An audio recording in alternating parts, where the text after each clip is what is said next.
Good morning everyone and welcome to this channel. तो इस video में हम बात करेंगे अमेजोन के बारे में। Why Amazon as a stock cheap at this valuation level, इसको समझने की कोशिश करेंगे। कुछ दिनों पहले ही अमेजोन के Q4 के नंबर्स आए थे, जहां पर 14% की रेवेन्यू कैगर्स की ग्रोथ उन्होंने दिखाई वाई वाई लेवल के ऊपर। ऑपरेटिंग मार्जिन जो है वो 11% का रहा, और इनका सबसे ज्यादा इंपॉर्टेंट सेगमेंट जो है AWS, which has been grown like 24%. This growth is exceedingly well in the last 13 quarters for the AWS. अगर Amazon की बात करें तो फॉरवर्ड पी अगर FY26 की कंसिडर करें तो it is available at the 27, और FY27 की बात करें तो it is available at the 20 forward P. The company who is investing $200 billion in the AI infrastructure in FY26 available at a forward PE of 20, which gives the all the summary about the Amazon. पिछले कुछ समय से Amazon का stock उतना चला नहीं है compared to all the peers like the Google and the Palantirs or many other players. तो अगर AI इंफ्रास्ट्रक्चर की बात करें तो सबसे एक जो मेजर फैक्टर्स मार्केट को थोड़ा सा नेगेटिव लग रहा है Amazon के बारे में, क्योंकि वो बहुत ज़्यादा AI इंफ्रास्ट्रक्चर्स में इन्वेस्ट कर रही है, और उनका जो return on investment, return on capital on investment है, वो कहीं दिख नहीं रहा है, या उसका प्लान नहीं दिख रहा है, जिसके चलते मार्केट को थोड़ा सा नेगेटिविटी है, और जिसके चलते मार्केट ने इतना अच्छे रिजल्ट्स के बाद भी स्टॉक को नीचे की तरफ दिया था। तो इस वीडियो में Amazon के बारे में डिटेल में चर्चा करेंगे। मैंने एक प्रेजेंटेशन बनाया है, hope you will like it, about Amazon and detail deep dive about the Amazon, why Amazon is available at the cheap valuations. चलो स्क्रीन के ऊपर चलते हैं। अगर Amazon की बात करें तो स्टॉक जो पहले 260 के लेवल के ऊपर अवेलेबल था, यहाँ पर आप देखोगे लगभग लगभग 20-25% का गिरावट है। पिछले कुछ समय से Amazon ने उतना अच्छा परफॉर्मेंसेस नहीं दिया है, लेकिन 2026 में जिस तरीके से वो इन्वेस्ट कर रहे हैं, कैपेक्स को ला रहे हैं, $200 बिलियन का कैपेक्स वो कर रहे हैं, मार्केट को कहीं ना कहीं लग रहा है ये जो फ्रेश, ये जो फ्री कैश फ्लो मशीन्स जो है, जिनका कैश फ्लो जो है वो क्रंच कर रहा है, और मार्केट को पता नहीं है कि इसका जो रिटर्न ऑन कैपिटल इन्वेस्टेड है कब आएगा, जिसके चलते मार्केट ने थोड़ा सा स्टॉक को नीचे की तरफ ढकेला है। लेकिन if you look last 15 years, the stock has been run by like the revenue has been increased for the Amazon is by CAGR of 22%. मतलब ऐसी एक कंपनी जिनका रेवेन्यू 22% कैगर से पिछले 15 साल से ग्रो किया है, और मुझे लगता है कि जो कैपेक्स वो अभी स्पेंड कर रहे हैं, इसका लॉन्ग टर्म इम्पैक्ट उनको बहुत समय के लिए दिखेगा, और मुझे इसीलिए लगता है ये जो मार्केट वैल्यूड अभी Amazon को कर रहा है वो सही नहीं है, और मुझे ऐसा लगता है कि यहाँ से बहुत ही ज्यादा अपसाइड Amazon में अवेलेबल है। किसी को अच्छा एक सेफ बेट खेलना है, यूएस डॉलर को रिटर्न्स को खेलना है, Amazon के प्रोडक्टिविटीज को खेलना है, Amazon के AI इंफ्रास्ट्रक्चर्स को प्ले करना है, so this is the biggest bet available in the US market on Amazon. Looks to be very attractive valuations level. तो कोई भी बाय या सेल रिकमेंडेशंस नहीं है इस वीडियो में। You can do your due diligence and before you investing anything related with stocks. तो Nvidia के रिजल्ट से 25 फरवरी को दैट डिफाइंस कि किस तरफ ये एआई का स्ट्रक्चर चला जाएगा। गूगल जो है वो अभी ऊपर के नीचे से लेके 100 ईएमए के ऊपर आया था, वहां से अभी एक अपटिक आया है गूगल में। तो मुझे ऐसा लगता है कि बहुत सारी कंपनियां available at a very good valuation, you need to just look into those and analyse yourself. तो अभी मैं थोड़ा सा Amazon के प्रेजेंटेशंस के ऊपर आता हूँ कि Amazon चिप क्यों है। तो यहाँ पर आप देखोगे कि Amazon के Q4 के नंबर्स आए थे। अगर ये नंबर्स को मैं आपके सामने रखूँ तो you can easily see that 213 million का रेवेन्यू Amazon ने अपने लेटेस्ट क्वार्टर में दिखाया है। 14% की ग्रोथ दिखाई है वाई वाई लेवल के ऊपर। सबसे इंपॉर्टेंट फैक्टर जो है वो AWS, जिनका सबसे बड़ा ग्रोथ ड्राइवर है Amazon के लिए, वो 24% कैगर से ग्रो कर रहा है। Amazon subscription increase by 14%, advertising का रेवेन्यू इंक्रीज बाय 23%, Amazon के फिजिकल स्टोर है वहां पर 5% की ग्रोथ है। तो लगभग लगभग ये जो लास्ट क्वार्टर था Amazon के लिए अच्छा क्वार्टर था, अच्छी ग्रोथ रही है, और नेक्स्ट Q1 के लिए लगभग लगभग $176 बिलियन का रेवेन्यूज का एस्टिमेशन उन्होंने दिया है, which is like 11 to 15% CAGR. तो Amazon ने अपने रेवेन्यूज को ग्रो किया है 14-15% से। उसकी नेक्स्ट ईयर की ग्रोथ उन्होंने FY20 मतलब नेक्स्ट आने वाले क्वार्टर में 15% की ग्रोथ की एक्सपेक्टेशंस उन्होंने लगाई है। The only thing which has been lacking, which nobody is saying, is about operating margin. अगर ऑपरेटिंग मार्जिन की बात करो तो अभी का जो ऑपरेटिंग मार्जिन है Amazon का वो 12% का है। अगर आप देखोगे अमेज़न के सारे वेयर हाउसेस में उनके जो जेफ बेज़ोस है उन्होंने कहा था कि we will do and implement the physical AI which means the robot they will implement in all their factories. उससे क्या होगा कि नॉर्मली आदमियों की जगह रोबोट काम करेंगे उनके सारे फैक्ट्रियोज में, सारी फैक्ट्रियाँ ऑटोमेशन हो जाएंगी, सारे फैक्ट्री एआई फिजिकल एआई के ऊपर चलेगी और जिसका सबसे ज्यादा फायदा अमेज़न के मार्जिन बढ़ने में रहेगा। तो ये जो अमेज़न का प्रॉफिट मार्जिन आपको दिख रहा है 11.9 या 12% के अनुसार, जेफ बेजोस ने अपने कॉन कॉल में कहा है कि पिछले अगले आने वाले 3-4 सालों में ये जो ऑपरेटिंग मार्जिन है वो 19-20% हो सकता है। तो आप मान लो कि ऐसी कंपनी जिसका ऑपरेटिंग मार्जिन आगे जाते हुए बढ़ने वाला है with the help of AI, productivity enhance होने वाली है, वो अवेलेबल है फॉरवर्ड पीई ऑफ 20 और the FY27। Now you can decide how cheap is Amazon at this level in point in time. अगर मैं नेट प्रॉफिट की बात करूं तो 21 बिलियन का नेट प्रॉफिट है, मार्जिन वहां पर 10% का है, कॉस्ट ऑफ सेल है $110 बिलियन का। लेकिन सबसे तगड़ा परफॉर्मेंसेस अमेजोन ने करके दिया है, so I think it is available at the great valuations also. Next slide देखते हैं। कंपैरेटिवली बाकी जो मैक्स 7 कंपनीज है तो अमेजोन सबसे ज्यादा एआई में स्पेंड कर रहा है। 200 बिलियन डॉलर्स का इन्वेस्टमेंट कर रहे हैं, गूगल 180 बिलियन का इन्वेस्टमेंट कर रही है, मेटा जो 125 बिलियन कर रही है, माइक्रोसॉफ्ट 117 बिलियन कर रही है, टेस्ला और एप्पल उतना ज्यादा इन्वेस्टमेंट नहीं कर रही है। एप्पल अगर देखो सबसे कम इन्वेस्टमेंट करने वाली कंपनी है, $13 बिलियन। तो मुझे ऐसा लगता है कि अगले आने वाले समय में कि एप्पल कहीं लेगार्ड ना बन जाए, बिकॉज ऐसी कंपनियां माइक्रोसॉफ्ट, एप्पल, अमेजॉन, इन सारी कंपनियों ने पिछले 15 सालों से अपने शेयर होल्डर्स को बहुत ही बढ़िया रिटर्न दिए हैं। और आपको ऐसे लगता है कि हमें एज ए इन्वेस्टर, हमें एज ए एनालिस्ट सबसे ज्यादा पता है, और वो जो सीईओज है जैसे सुंदर पिचाई हो, सत्या नडेला हो, जेफ बेजाज हो, उनको ज्यादा पता नहीं है। So they sense the business very well, उनको फ्यूचर बहुत ज्यादा हमसे पता है, और इसीलिए जो इन्वेस्टमेंट वो कर रहे हैं तो मुझे लगता है कि उनके ऊपर हमें बिलीव करना चाहिए।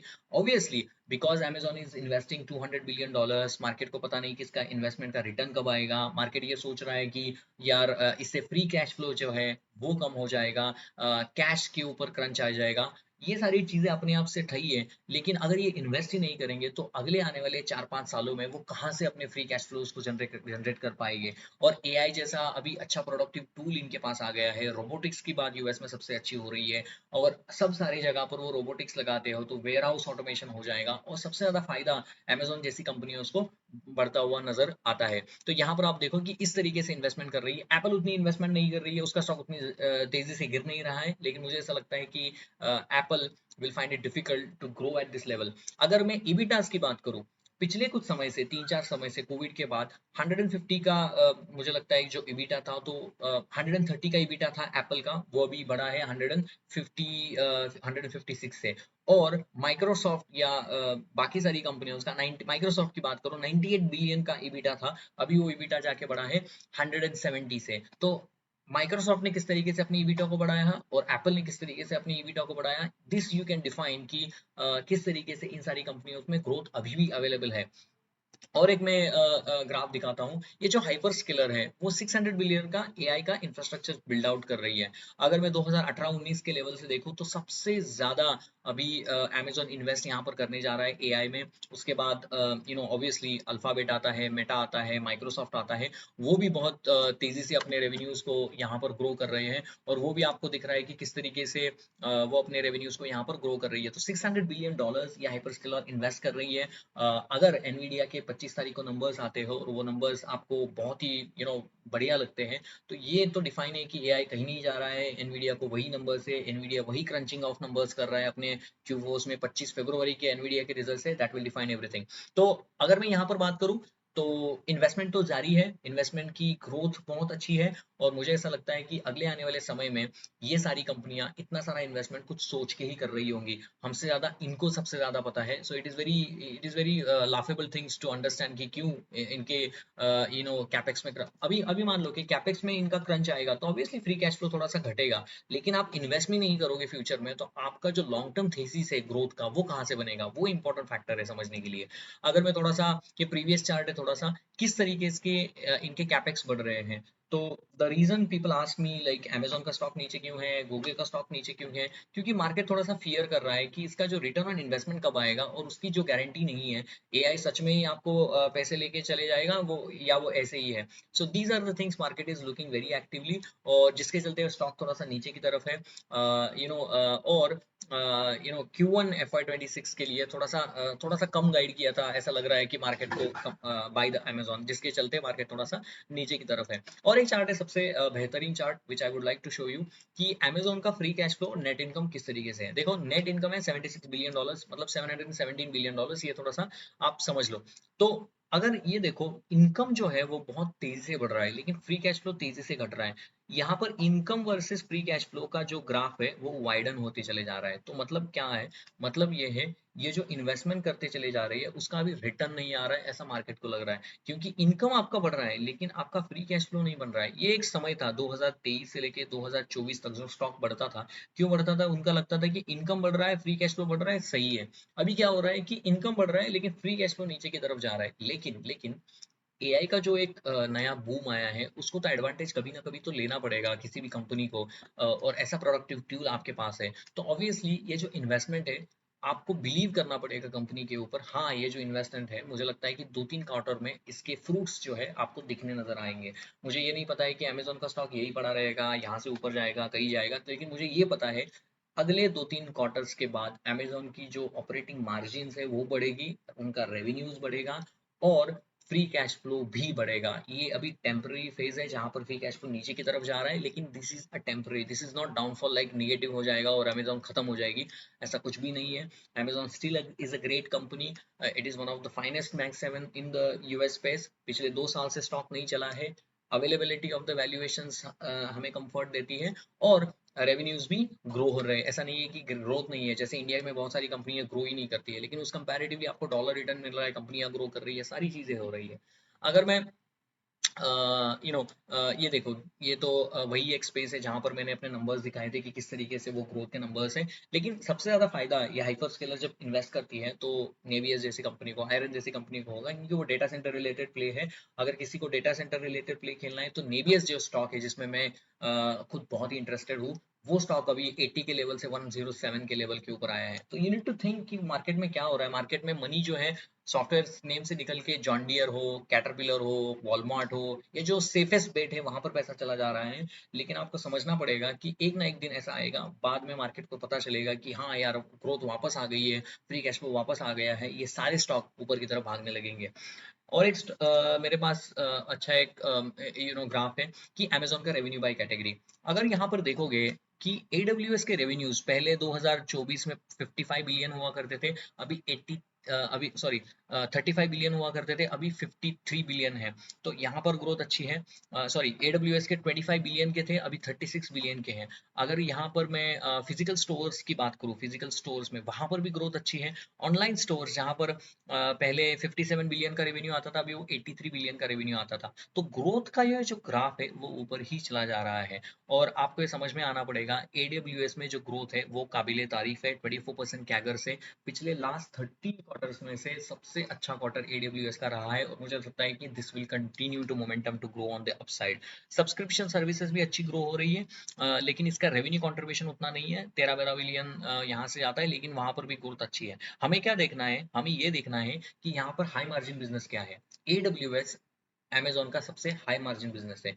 वो हाई मार्जिन बिजनेस बहुत तेजी से ग्रो कर रहा है। अमेजोन का लो मार्जिन बिजनेस क्या है, ये जो ऑनलाइन स्टोर्स है, मतलब ये जो आपका amazon.com है, उसका मार्जिन थोड़ा सा थिन होता है।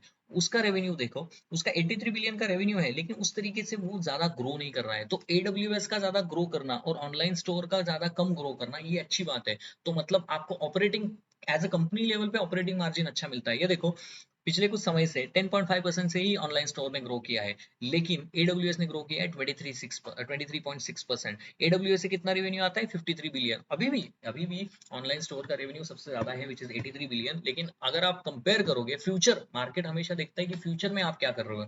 तो फ्यूचर में आप प्रोडक्ट मिक्स चेंज कर रहे हो, आप लो मार्जिन बिजनेस को कम कर रहे हो, हाई मार्जिन बिजनेस को बढ़ा रहे हो, जिसके चलते आपको बहुत ही एडवांटेज मिलता है। थर्ड पार्टी सेलर्स, ये जो एडवर्टाइजमेंट के रेवेन्यू होते हैं, थर्ड पार्टी सेलर है, अगर किसी को वहां पर सेल करना है अमेजोन के .com के ऊपर, उसका भी सेल 36 बिलियन का है और उसकी भी ग्रोथ देखो 20% से है। तो वहां पर भी उनका मार्जिन ज्यादा रहता है। तो थर्ड पार्टी सर्विसेज, ये आपका सब्सक्रिप्शन लेवल बिजनेसेस, AWS, ये सारी चीजें ऊपर की तरफ जा रही है अमेजोन में। So which is a very very good news for the Amazon. Amazon के थोड़े से Q4 के नंबर्स के ऊपर आते हैं। जैसे मैंने कहा Q4 में रेवेन्यूज़ ग्रोथ किया 14% से, ऑनलाइन स्टोर 10% से ग्रो किया, सेलर सर्विसेज 11% से, AWS 24% से, एडवर्टाइजिंग रेवेन्यू 23% से। ये जो एडवर्टाइजिंग का रेवेन्यू है यहाँ पर ना एआई का सबसे ज़्यादा इम्पैक्ट आता है, क्योंकि अमेज़न और मेटा ये जो 2 कंपनियाँ हैं अपने जो एडवर्टाइजिंग को मतलब एडवर्टाइजिंग से सेल लेने के लिए एआई की बहुत हेल्प ले रही है। तो मुझे लगता है यहाँ पर ये कंपनी अच्छा कर रही है। तो मतलब मेरा कहने का मतलब है आपके रेवेन्यूज अच्छी तरीके से बढ़ रहे हैं, आपका हाई मार्जिन बिजनेस अच्छी तरीके से बढ़ रहा है, लो मार्जिन को आप कम कर रहे हो और आप कैपेक्स में स्पेंड कर रहे हो ताकि हमारे रेवेन्यूज आगे बढ़े, ऑपरेटिंग मार्जिन बढ़े, विच is a good thing, right? और उनका Q1 का गाइडेंस देखो 176 बिलियन वर्सेस 175 बिलियन, मतलब अपना जो एस्टिमेट था उसको भी, जो स्ट्रीट का एस्टिमेट रहता है उसको भी उन्होंने बीट किया है। दूसरी एक चीज, AWS का सेल्स उसको भी बीट किया है 35.6 versus the estimation of 34.9। EPS देखो वहां पर स्लाइट मिस है but which is okay, 1.95 versus 1.96। Advertising का सेल्स 21.3 बिलियन किया है compare to the estimation of the 21.3 billion. तो मतलब revenues is in the line, guidance is in the line, only the bad thing is that's what the market is thinking is capex। capex 200 billion का क्यों किया? Free cash flow चला जाएगा, लेकिन obviously short term में थोड़ी सी problem रहेंगे, एक दो क्वार्टर अभी भी थोड़ा सा नीचे की तरफ जाए, लेकिन एक समय आएगा जहां पर वो अपनी जो रेवेन्यूज को है वो स्काई रॉकेटिंग करेंगे और अपने प्रॉफिटेबिलिटी को बढ़ाएंगे। यहाँ पर मैं मेरी बेट सबसे ज्यादा है। अगर मैं और एक चार्ट के ऊपर आता हूं तो you can clearly see this Amazon की रेवेन्यू ग्रोथ बाय सेगमेंट। 10% से ऑनलाइन स्टोर ग्रो कर रहा है, अमेजन वेब सर्विसेज जैसे मैंने कहा 24% से ग्रो कर रहा है। तो यहाँ पर देखो ऑनलाइन स्टोर्स का सबसे ज्यादा रेवेन्यू है और अमेजन वेब सर्विसेज के रेवेन्यूज को बढ़ा रहे हैं और ऑनलाइन स्टोर्स के सर्विसेज अभी थोड़ा सा मार्जिन में कम आ रही है, which is a very very good things as far as the shareholders is concern. ये देखो ये सबसे बड़ा चार्ट है, मुझे बहुत पसंद आता है एडब्ल्यूएस का। मतलब सबसे ज्यादा high margin growth driver of Amazon is bottoming out and it is going up now, कि 24% से ऊपर की तरफ जा रहा है। पहले 20% था, पहले 17% था, फिर 17% था। तो यहाँ पर ये जो चार्ट है, अमेरिका में क्या होता है, rate of change of increase in growth matters a lot. अगर rate of change of increase, rate of change of growth has been growing up, पहले 10% से ग्रो करते थे, पहले 12% हो रहा है, तो ये अच्छी बात है। पहले यहाँ पर देखो 20% से हुआ था, बाद में 24% हुआ, बाद में अभी आगे आगे जाके अगर इसकी ग्रोथ एक्सेलरेट हो जाती है, so which is a very good news for the Amazon। ये देखो नेट सेल्स 27% से बढ़ा है, नेट इनकम 50% से बढ़ा है, AWS का रेवेन्यू 14 बिलियन है। तो सारी चीजें अच्छी है, मेरा कहने का मतलब है high margin business is growing up. ये एक अच्छी स्लाइड है, मुझे ऐसा लगता है कि अगर आप पिछले कुछ समय से यूएस के स्टॉक मार्केट को देखोगे तो वॉलमार्ट का स्टॉक 40 के फॉरवर्ड पी के अवेलेबल है, अमेजोन का स्टॉक अवेलेबल है 27 के फॉरवर्ड पी के ऊपर। वो स्टॉक ऊपर की तरफ भाग रहा है। कैटरपिलर हो, जॉन डियर ने अपने रेवेन्यूज में 5% से डीग्रीव किया है, लेकिन उनका स्टॉक 40% वाईटीडी है, मतलब 2026 में 40% से ग्रो 40% से स्टॉक बढ़ा है, लेकिन अमेजोन नहीं बढ़ा है। अमेजोन ने तो 14% से ग्रो किया है, जॉन डियर ने 5% से ग्रो किया है। तो ऐसा नहीं है कि जो मार्केट में हो रहा है वो सब सारी चीजें सही हो। इस चार्ट में आप देखो अमेजोन 717 बिलियन डॉलर्स का रेवेन्यू करता है, सबसे बेहतर रेवेन्यू करता है। वॉलमार्ट का रेवेन्यू देखो 681 billion, Saudi Aramco 449 billion, United head 448 billion.